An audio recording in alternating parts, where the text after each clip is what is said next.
त्याला थोडा मिक्स करायचा. ह्याच्यानंतर लसूण पेस्ट, जिंजर पेस्ट आणि मीठ. बरं. किती कोणाला पाहिजे, किती पाहिजे साधारणपणे जास्त मीठ खाऊ नये, नाही. बीपी. आणि नंतर जो आम्ही ते तयार केलेलं आहे करेक्ट, हे सगळे ओके ओके टाकायचे. बरोबर. Okay okay. आणि केलं नंतर आपल्याला मिक्स करायचं आहे. हे सगळे मिक्स होणार. आता हे काजूचं काय करायचं, कधी घालायचं? अरे मी तुम्हाला सांगितलं नाही, ये काजू जो है उस पेस्ट में ऑलरेडी मैंने डाला हुआ था.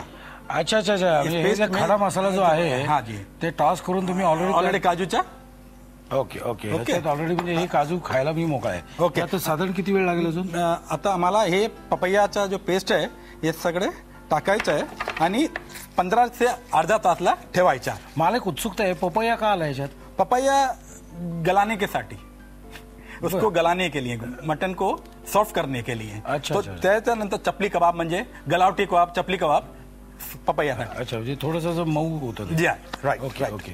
15-20 मिनिटात ते मऊ होईल तोपर्यंत एक छोटीशी विश्रांती.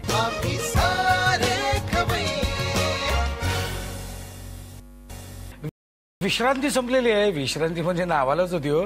काय कामाला लागलो तो कोळसा घेतला, तिथे पेटवलाय बघा. तो तिथे पेटवला गॅसवर. आता तो पेटलेला आहे.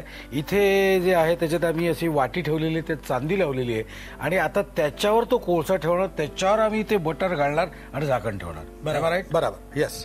तो गैस बंद करो. गैस बंद कर. ओके. इसमें ये डाला, थोड़ा बटर डाल दीजिए और बटर डालने के बाद फौरन इसको हम बंद कर देंगे एक 5 मिनट के लिए. बर. काढू? ओके. क्या बात है. अभी दिखाइए. अब इसका जो भी वो है उसको हम पूरा उसको फिर से मिक्स कर देंगे. इसमें हम 2 टीस्पून ये चने का आटा डाल दिया. ये होने के बाद कोळशाचा एक वास येतो, तो लाकडाचा एक वास येतो, तो आपल्याला पाहिजे. Right right right. अच्छा, ये एक बार इसको धुआं लगने के बाद आप इसको सूंघिए, इसका फ्लेवर टोटली अलग हो गया है. अच्छा, अगर किसी को इसको तीखा चाहिए तो इसमें थोड़ी सी बारीक हरी कटी हुई मिर्ची डाल सकते हैं, जिंजर डाल सकते हैं इसके अंदर कटा हुआ, तो उससे और अलग टेस्ट आ जाएगा.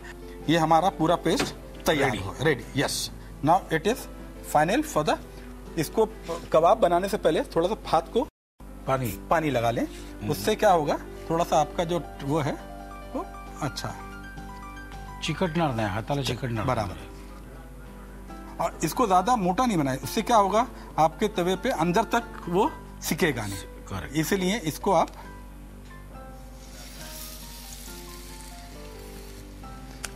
ये आमचे टॉल ग्रास से एकदम स्पेशल आइटम है ये. बर. एकदम टॉल ग्रास के लिए एकदम. एक्झॅक्ट लोकेशन काय tall grass? Tall grass Infinity mall के opposite, just opposite Hyundai showroom Infinity mall.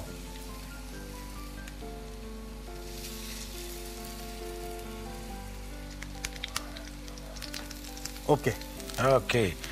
हे आता फक्त हे असे शॅलो फ्राय करून थोडा ब्राऊन होला म्हणजे खायला सुरू, एकदम खायला सुरू झालं. म्हणजे जवळजवळ टेकले. आता ते खाण्याच्या मार्गावरच आहेत. तुम्ही लिहिण्याच्या मार्गावर या आता. साहित्य आणि कृती. चपली कबाब बनवण्यासाठी लागणारे साहित्य: मटन खिमा, सुक्या मिरच्या, धणे, जिरे, लवंग, जावित्री, दालचिनी, जायफळ, ताडपत्री, छोटी वेलची, बडी इलायची, काजू, पपई पेस्ट, मीठ, बटर, आलं लसूण पेस्ट, कोळसा आणि बेसन. कृती: पॅन मध्ये अख्खा गरम मसाला भाजून घ्यावा. भाजलेला अख्खा गरम मसाला आणि काजू याची मिक्सर मधून पावडर तयार करून घ्यावी. एका बाउल मध्ये मटन खिमा, लसूण पेस्ट, आलं पेस्ट, मीठ, अख्खा गरम मसाला आणि काजूची पावडर घालून मिश्रण एकजीव करून घ्यावं.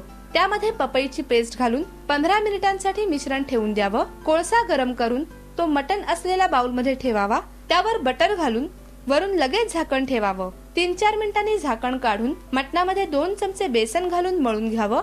तयार मिश्रणाचे कबाब तयार करून शॅलो फ्राय करून घ्यावेत. चपली कबाब आणि मुर्ग सुर्वेदार असे 2 पदार्थ मी खाऊन बघणार आहे. पहिल्यांदा मी जरा चपली कबाब खाऊन बघतो.